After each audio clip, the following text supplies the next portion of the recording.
Il y a quelques semaines, nous avions vu un passage qui est souvent interprété à tort comme un enlèvement de l'Église. Alors j'avais expliqué ce dont Paul ne parlait pas, à savoir d'un enlèvement de l'Église, mais je n'avais pas expliqué ce dont il parlait, et c'est ce que nous allons voir ici. Mais avant cela, lisons ce fameux passage. Les morts qui sont en Christ ressusciteront premièrement, et nous les vivants qui serons restés, nous serons enlevés ensemble avec eux dans les nuées, à la rencontre du Seigneur dans les airs, et ainsi nous serons toujours avec le Seigneur. Alors revoyons brièvement ce passage. Il y a trois mots ici dans cette phrase qui m'intéressent. Il y a le mot enlevé qui vient du grec harpazo, vous avez ensuite le mot nuée ou nuage qui vient du grec aer ou aera, et enfin le mot rencontre qui vient du grec apanthésis. Pour ce qui est du mot harpazo, traduit par enlevé, lorsque vous faites l'herméneutique de ce mot, c'est-à-dire que vous étudiez la Bible par la Bible et que vous reprenez ce mot dans d'autres passages pour comprendre quel sens il est utilisé, eh bien, notamment par l'apôtre Paul, eh bien, Paul utilise harpazo pour décrire une expérience spirituelle. Par exemple, en Corinthiens, il dit qu'il a été harpazo jusqu'au 3e ciel. Paul a-t-il été physiquement enlevé? Non. Il a été l'objet d'une expérience spirituelle. Donc le mot harpazo ne parle pas d'un enlèvement physique, mais plutôt d'un ravissement dans l'esprit. Ça, c'est une chose. Ensuite, vous avez le mot nuée ou nuage. Le mot grec est aer, et lorsque vous faites pareil l'herméneutique, que vous étudiez ce mot grec ailleurs dans la Bible, vous vous apercevez qu'il est utilisé pour décrire la région de l'atmosphère située entre le sommet de la tête et la plante des pieds, donc à dimension humaine. Lorsque l'on parle de l'air ou l'aéra, on ne parle pas de région atmosphérique très élevée, mais juste de la région de l'atmosphère à dimension humaine. Et enfin, vous avez le mot apanthésis pour le mot rencontre. Alors, qu'est-ce que l'apanthésis? Eh bien, il s'agissait d'un protocole réservé à des dignitaires ou des personnes hautement estimées. Donc, un dignitaire partait d'un point A ou d'une ville A pour se rendre à une ville B. Et lorsque les gens de la ville B voyaient ce dignitaire arriver au loin, ils allaient à sa rencontre pour constituer ensemble une escorte et se rendre au point de destination. Donc cela va complètement à contresens de l'interprétation qui est souvent donnée du mot rencontre. Beaucoup de gens interprètent ainsi: Jésus part du ciel, il arrive et à mi-chemin, l'Église part à sa rencontre pour aller au ciel. Mais en fait, le mot apanthésis n'a pas du tout ce sens-là. Ce n'est pas pour repartir au point A, mais plutôt pour se rendre au point B en compagnie de Jésus. Donc voilà, on voit bien clairement que ce passage ne parle pas d'un enlèvement de l'Église, puisque le mot harpazo décrit une expérience spirituelle. Ensuite, vous avez le mot nuaire qui ne concerne pas la région atmosphérique très élevée, mais plutôt à dimension humaine. D'ailleurs, en Éphésiens chapitre 2, verset 2, ce mot est aussi repris pour plutôt parler du monde de l'esprit par ailleurs. Et enfin, vous avez le mot apanthésis qui ne parle pas d'un départ vers le point A, mais plutôt au contraire, on voit très clairement que l'action se passe sur terre. Voilà.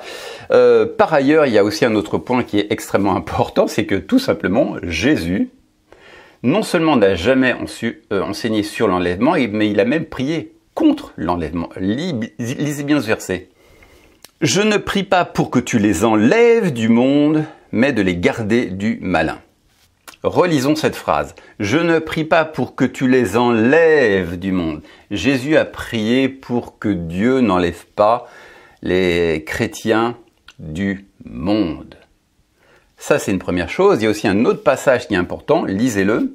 « Alors que ceux qui seront en Judée fuient dans les montagnes. » Et Jésus, dans le contexte, parle d'une intense persécution, d'une grande tribulation, et il dit à ses auditeurs qu'ils auront la capacité de fuir. Si on parle de fuite, c'est qu'il n'y a pas d'enlèvement. Je dis cela parce que souvent, la théorie, la doctrine de l'enlèvement est utilisée pour dire, pour justifier le fait qu'il y aurait un enlèvement pour que les chrétiens puissent échapper à la grande tribulation.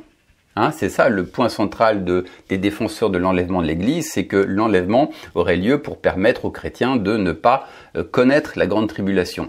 Mais ce verset nous dit clairement que les premiers chrétiens auraient le moyen de s'échapper. En l'occurrence, il n'y a pas d'enlèvement. Hein. Et enfin, un autre point, c'est que comme beaucoup de passages prophétiques, ce n'est pas à prendre au sens littéral. Il y a un langage hyperbolique, abstrait, métaphorique, mais il y a plein de prophéties qui ne sont pas à prendre au pied de la lettre, qui utilisent un langage imagé. Lisez bien ce verset.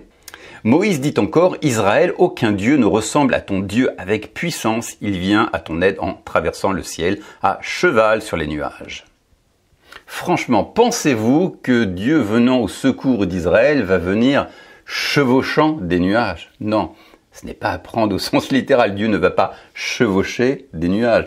Oui, il y a beaucoup de prophéties, beaucoup de passages dans la Bible qui ne sont pas à prendre au sens littéral. Dans l'esprit, ils sont vrais, mais on ne peut pas prendre chaque mot et en faire une interprétation littérale. Donc lorsque l'on parle d'aller à la rencontre du Seigneur dans les airs, d'être enlevé, ce n'est pas à prendre au sens littéral, c'est un langage imagé. Hein.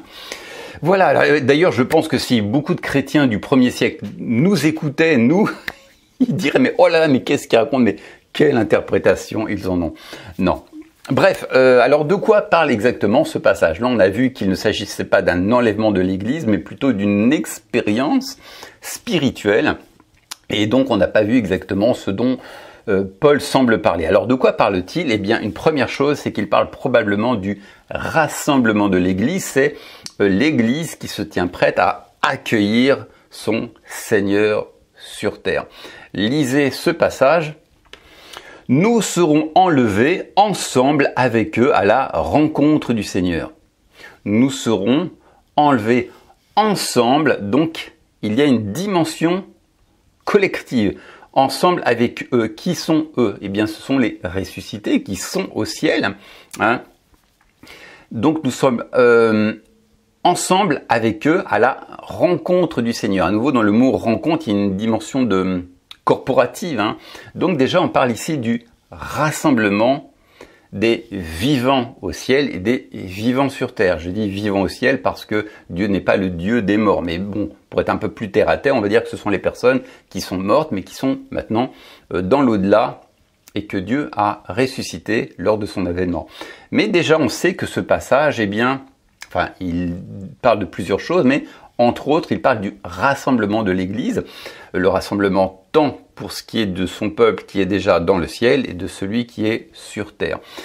Bien entendu, il ne s'agit pas d'un rassemblement physique. Vous savez, vous n'avez pas besoin d'être physiquement présent pour être en union avec une personne. Hein. Moi, par exemple, il y a une famille de laquelle je suis extrêmement proche aux États-Unis, mais on ne s'est pas vu depuis plus de 35 ans. En fait, tout ça, c'est lié aussi au fait que là où ils habitent, ça coûte très cher. Le billet d'avion est extrêmement cher. Ça doit être 1000 € rien que pour l'aller, 1000 € ensuite pour le retour, pour une ville qui est vraiment insignifiante. Donc, je ne vais pas dépenser autant d'argent pour aller les voir. Mais bref, ça fait plus de 35 ans qu'on ne s'est pas physiquement vu, mais on est en très bons termes. C'est presque ma propre famille, vous voyez. Donc vous n'avez pas besoin d'être physiquement présent pour être proche d'une personne. De toute manière, nous sommes déjà citoyens du ciel en tant que personne née de nouveau. Nos papiers sont en règle. Donc nous sommes déjà citoyens du ciel. Nous formons un seul peuple avec ceux qui nous ont déjà précédés et qui sont aujourd'hui auprès du Seigneur dans l'au-delà. Donc dans ce passage, on parle du rassemblement de l'Église. Dieu est celui qui rassemble. Lisez ce verset. Il nous a fait connaître le mystère de sa volonté, le dessein bienveillant qu'il s'était proposé en lui, pour l'exécuter quand les temps seraient accomplis. Réunir sous un seul chef, le Christ, tout ce qui est dans les cieux et ce qui est sur la terre. Jésus est celui qui rassemble tout ce qui est dans les cieux et qui est sur la terre. Nous sommes rassemblés aujourd'hui, nous sommes un seul et même peuple. Hein? Donc on sait que cet événement concerne le rassemblement de l'Église, mais plus précisément lors de son avènement pour accueillir notre Seigneur. Et c'est un événement d'ailleurs qui a déjà eu lieu. C'est quelque chose aussi que l'on peut comprendre en lisant la parabole des noces. Vous avez 10 vierges qui attendent l'époux. Donc ces 10 vierges, d'ailleurs c'est le mot apanthésis à nouveau pour rencontre qui est utilisé dans ce passage. Et donc, eh bien, Christ s'est manifesté pas physiquement, mais Christ s'est manifesté par un jugement. C'est ça l'avènement de Christ. C'est Jésus qui est venu juger Israël. Le temple de Jérusalem a été détruit et les morts ont ressuscité. Puis probablement aussi d'autres événements qui se sont déroulés. Je ne vais pas m'étendre sur le sujet, mais déjà, on sait que l'avènement de Christ, c'est quoi? C'est pas Christ qui vient physiquement, mais il vient par un jugement. Lorsque l'on parle souvent dans la Bible que Dieu vient, Dieu n'est pas forcément physiquement présent, mais on sait qu'il vient par un jugement. J'ai déjà traité de cela dans d'autres vidéos, je ne vais pas m'éterniser sur le sujet. Mais donc voilà, c'est ça l'avènement de Christ. Eh bien, l'Église est là pour accueillir son Sauveur le jour de son avènement. Il y a un rassemblement aussi collectif dans le monde spirituel. Et enfin, de quoi parle Paul dans ce passage? Alors, il y a une traduction qui est très intéressante que j'ai découverte, qui est la Bible de l'épée, qui est l'une des plus vieilles Bibles. Il y a beaucoup de vieilles Bibles, mais la traduction de celle-ci est très intéressante. Lisez ce passage de Thessaloniciens selon cette traduction. « Car le Seigneur lui-même proviendra du Très-Haut dans un rugissement puissant avec l'appel irrésistible du chef des messagers à la résonance de Dieu, et les morts qui sont en Christ ressusciteront premièrement. Ensuite, nous les vivants qui serons restés, nous serons exaltés, harpazo, avec eux dans les nuées de sa présence, dans notre incorporation au Seigneur dans le souffle de sa gloire. Et ainsi nous serons éternellement avec le Seigneur. » Alors le mot enlevé, harpazo en grec, a été ici rendu par exalté. Donc il s'agirait plutôt d'une exaltation. Je vous ai dit qu'il s'agissait plutôt d'une expérience spirituelle, mais selon cette traduction, on parlerait d'exaltation. C'est une espèce d'excitation spirituelle, d'enthousiasme pour cet événement. Ça peut être aussi un acte d'adoration, de louange, mais il est intéressant de voir que le mot harpazo a ici été rendu par exalté.